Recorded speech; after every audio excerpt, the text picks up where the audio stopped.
Jordan Clarkson proud kay Alex Iyala. Inspired na din maglaro sa Gilas, tara kwentuhan.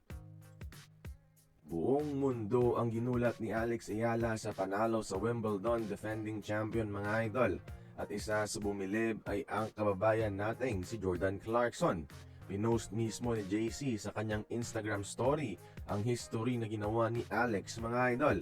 Last year pa nagsimulang suportahan ni Clarkson ang tennis journey ni Iyala at ngayon proud siyang binabahagi sa buong mundo na isang fan din siya ng kapwa Pinoy na si Alex Iyala.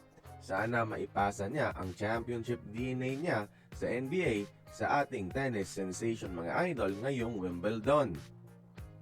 At siguradong mai-inspire din si Clarkson mga idol na maglaro para sa Gilas Pilipinas mga idol.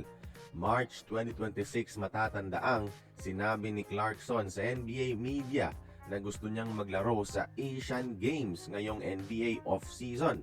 At ngayong makikita na ang paghihina ni Brownlee sa Gilas at pag-apekto sa kanya ng kanyang recent injury ngayon ha.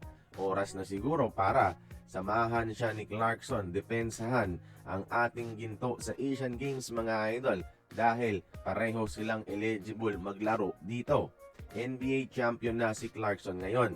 May dalang championship experience, 3 years wiser at mas nag-improve palalo ang depensa.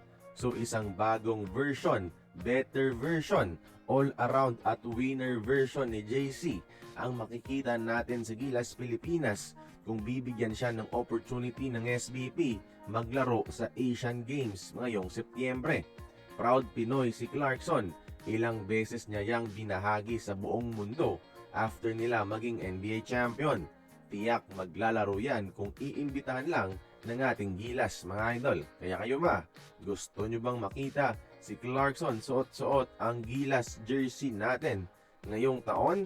Join the conversation. Magkomento lamang sa ibaba.